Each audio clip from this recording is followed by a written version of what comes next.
Hi everybody, I'm Bob Baker. I live in Crestview, Florida, and it is the 3rd of August of 2010, and I'm in my home, and I am being videographed by son Steve, who is the professional videographer. I'm going to talk a little bit about playing the piano, my playing the piano, how I got to where I am, and why I'm not any better than I am. But at any rate, here goes. I started playing the piano at the happy age of 6 from Mrs. Louise Carr in Umatilla, Florida. I was born at a very early age down in West Palm Beach, Florida, and we moved up to Umatilla shortly thereafter, the next year. And when I got to the age of learning how to play the piano, I went to Mrs. Carr, and she was the beloved and revered piano teacher in town, and she was the wife of the Presbyterian minister, Dr. Archie Carr, beloved and revered. And she taught me out of the J.R. Williams first reader. And I remember, I've got a copy, I have 2 copies of that thing, and I wish I had them with me to show you, but I can remember that the first song, and any of you that have ever taken piano lessons, this will be old stuff to you. The first song I ever learned was, here we go, up a row to a birthday party. And then the second song, I don't remember the words, but it was the reciprocal of that.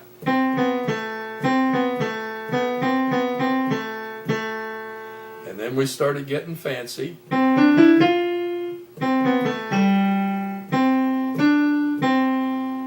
I can't remember when we put a left hand in, and I haven't tried this in a long time, but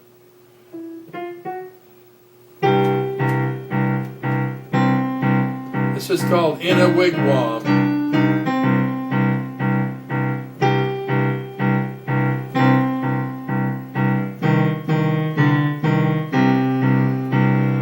And I think it gets too fancy for me after that because I don't remember it. But what I do remember is something called Sur la Glace, a Sweetbriar.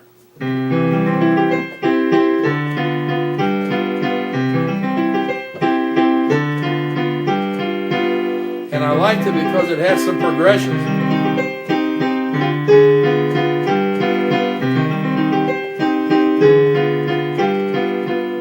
I remember liking that song a lot, which is why I guess I still remember it, because I went on to learn other songs, but I wasn't very good at practicing when I went home, and it showed.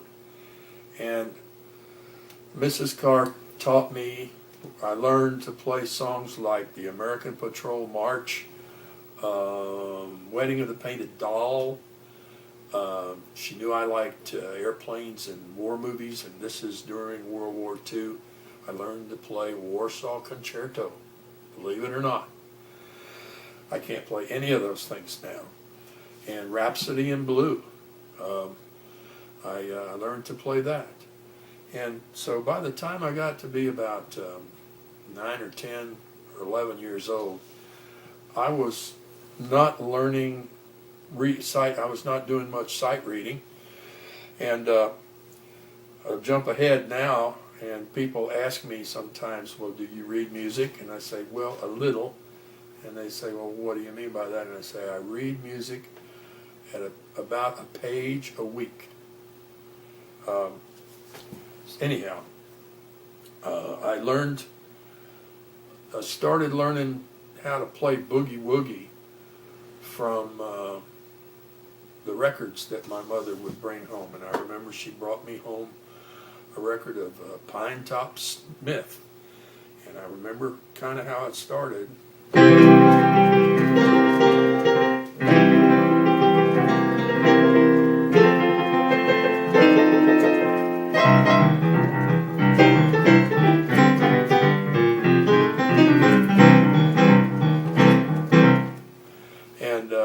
really liked that boogie woogie beat. And then I learned how to do the walking bass.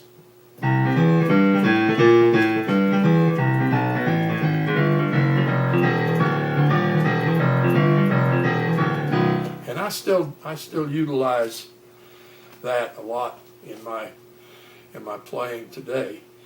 And as my mother would bring home different records, I would sit down and copy the records.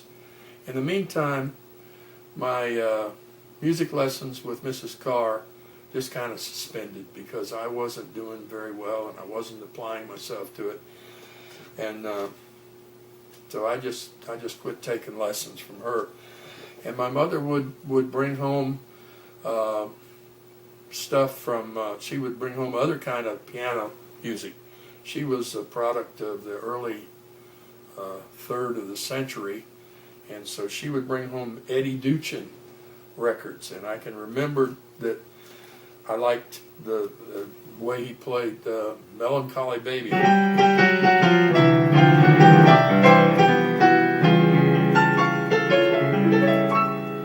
And he had styles and figures that I didn't have, and I didn't really know that much about music. And I still have a problem with theory, but anyhow, we'll get to that in a minute. And there was another influence on my piano playing is a fellow named Leroy Kirkland that used to work for my dad and was close enough to us that we considered him a member of the family. And I remember him teaching me something that he said that his dad taught him, and it went like this.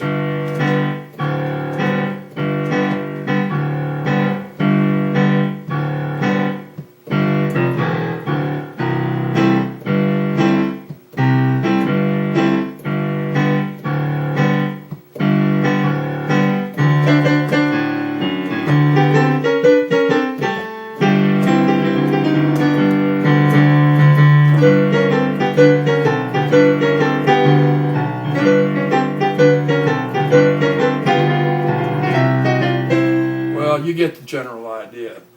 And Leroy taught me that, and he taught me, I don't even know the name of what it is you do when you pause, you skip a beat. At any rate, then I learned, I got a ukulele when I was about, I guess I was about 13 or 14 years old. And I'm still playing along with all this, doing the boogie woogie stuff, and the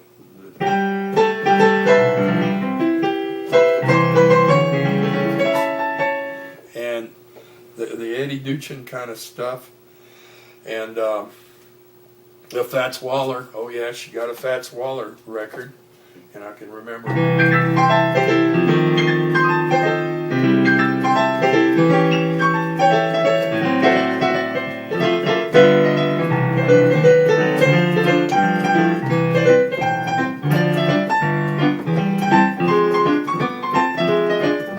Anyhow, there we go with Fats Waller.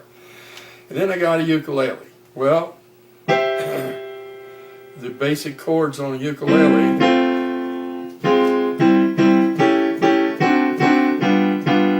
And someplace in there, I realized that I could take ukulele chords and put them on the piano. Now, you might notice, those of you that are in the more familiar with music, know that I'm playing in the key of C, which is unfortunately what happens when you've got a good ear, but you don't have any music theory, and you don't pay that much attention to what you should to learn how to fully play the piano. And I started playing just ukulele chords. Well, those are a bit augmented, but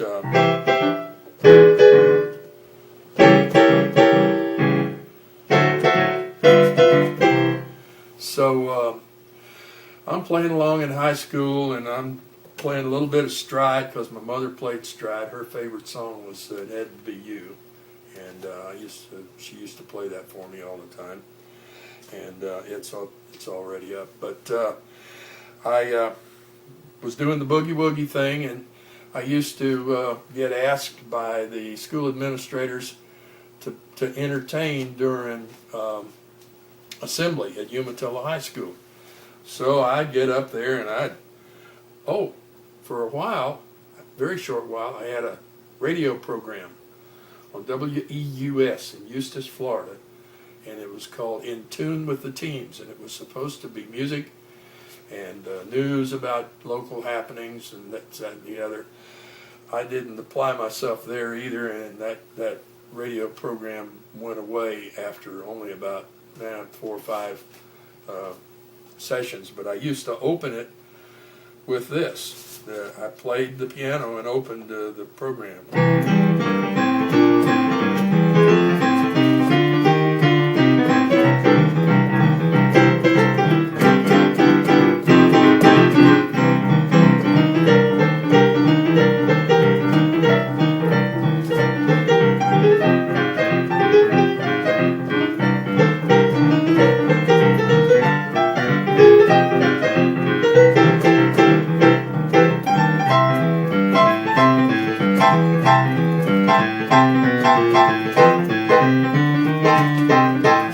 Well, you get the general idea. I actually played with the simplest of chords back in those days, and what I just played for you just now was started with some augmented chords that I didn't learn about until later in life. But so I was playing like that, playing a lot of boogie woogie and a little stride. For those that don't know what stride is, it's just a chord or a beat in the left hand, and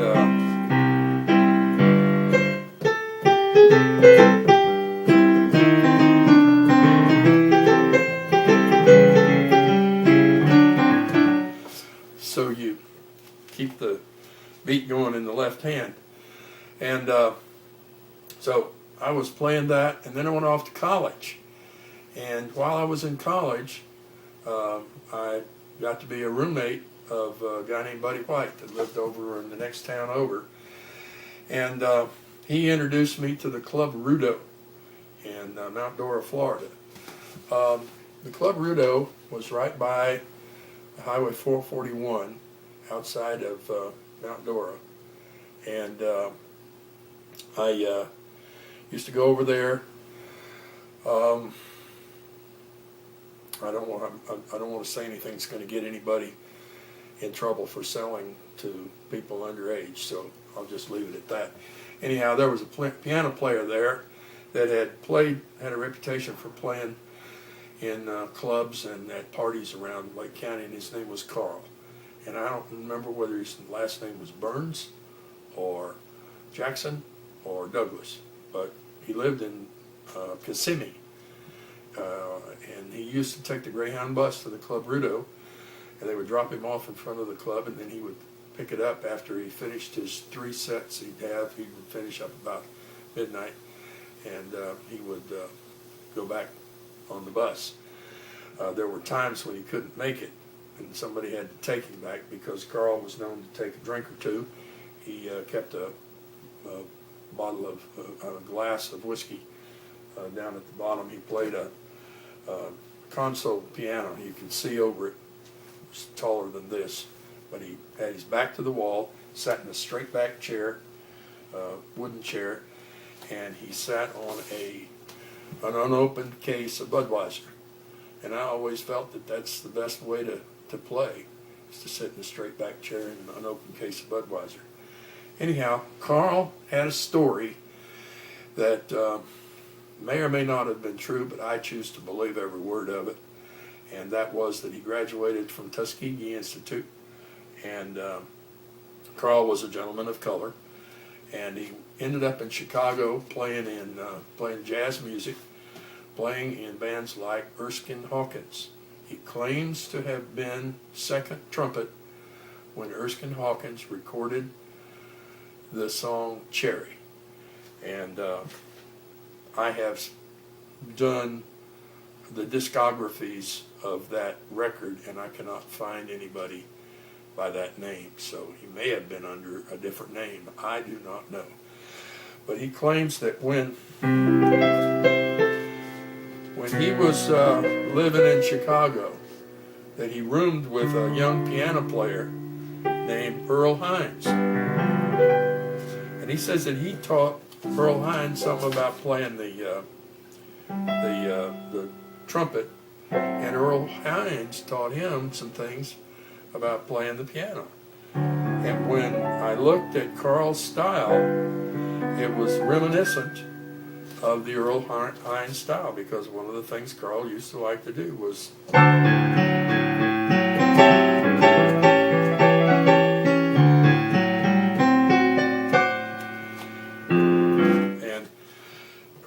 heavy with tenths in the left hand, and what I think they call, I can't remember what you call, but there was also a chord that he played frequently, that Carl played frequently, and it was it was 1 over an octave, and I don't know whether that's an 11th or a 12th or a 13th, but because my knowledge of music theory is extremely limited, but he used to play that, and I incorporated that into my playing, as I did the tenths, and I also became a fan of Teddy Wilson. Now, Teddy Wilson was the guy that did the walking tenths. A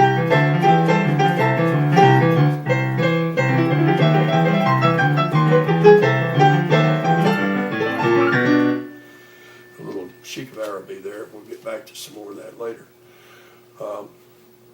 But Teddy Wilson, as many of you know, was the guy that crossed the color line in 1935, I believe. He was taken on by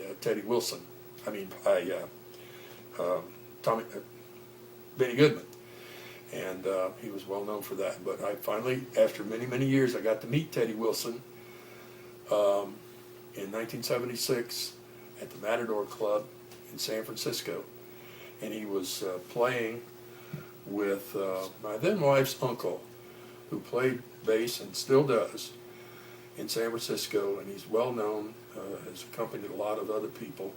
His name is Dean Riley, and at the time he was playing with a drummer named Benny Barth.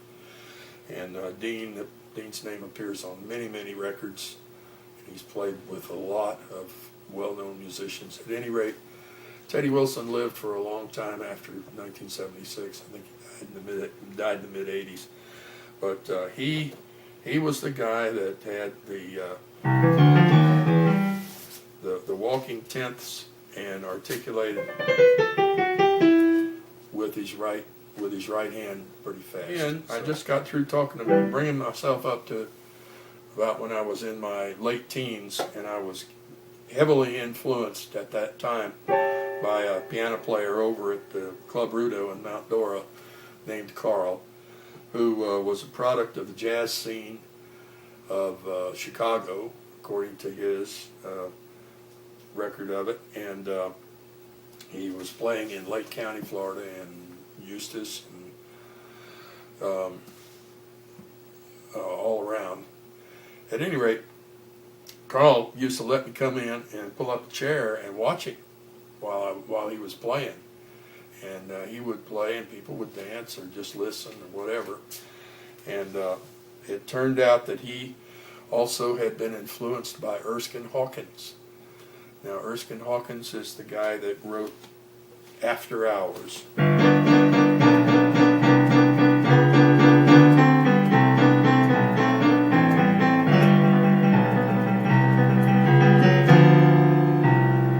Which is kind of about as bluesy as you can get on the piano.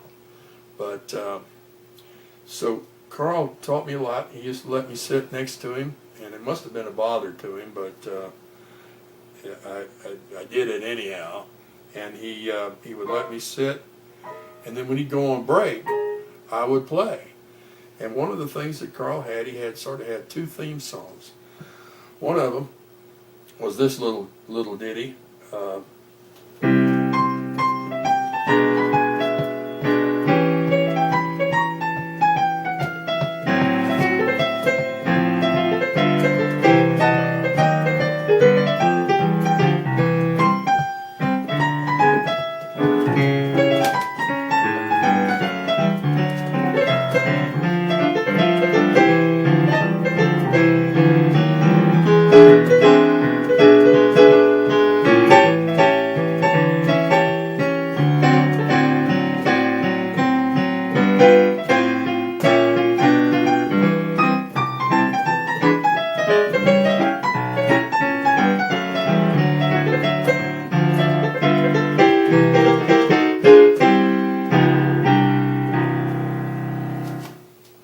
So Carl says that tune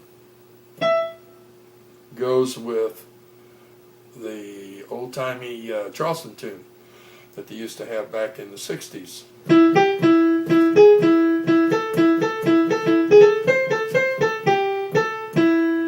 Of course, it could go with just about any melody and progression, because an awful lot of jazz is built around that. But I don't know if I can do this too well, but we'll try.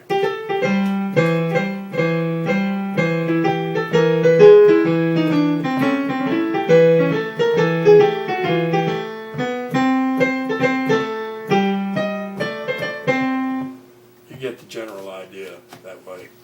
I missed a few along the line, but I'm not used to playing counter melodies.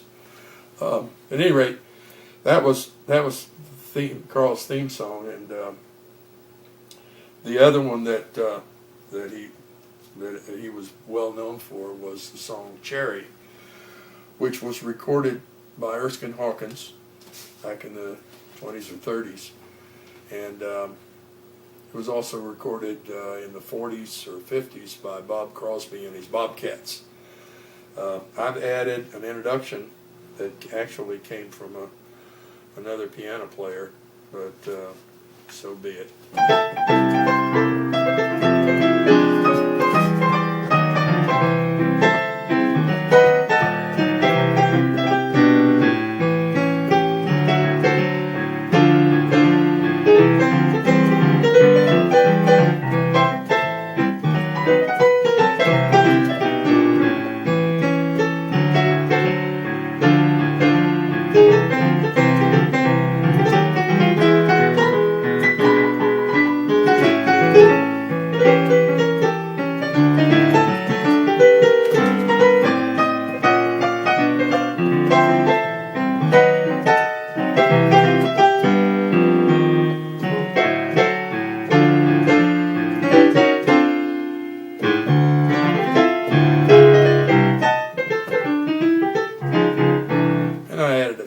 Figures towards the end, but you get the general idea of that too.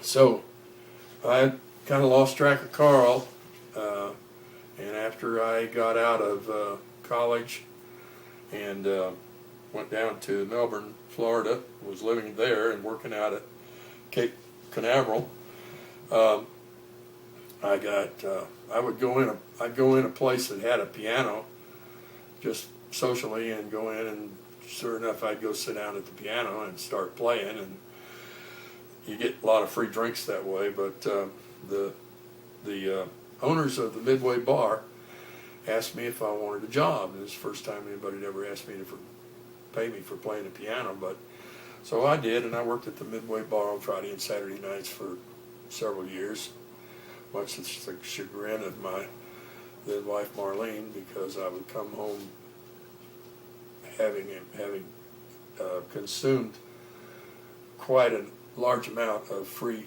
booze, and sometimes I didn't make it home with the $10 or that they paid me per night, but that's another story.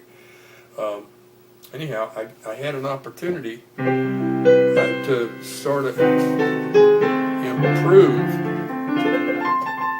and I got kind of mellow, I wasn't mellow all the time, but I was.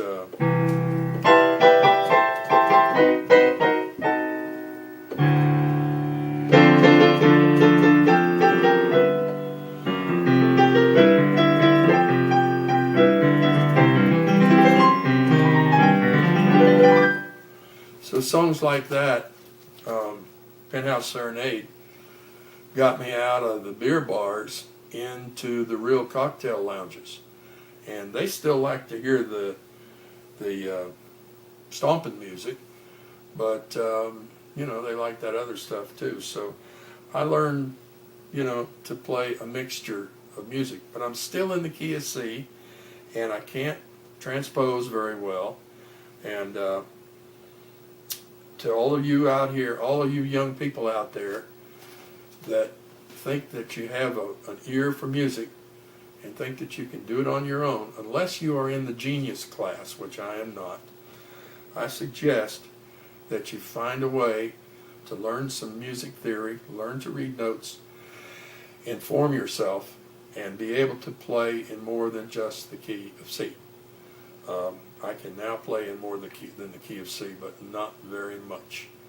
And so that's enough soapboxing. But I always try to tell that to young people that have the kind of ear that I had. There are geniuses out there, and they are many and well known. But most of us that may have an ear for music are not in that class. So actually, that's probably where I ought to stop with this chronicle, and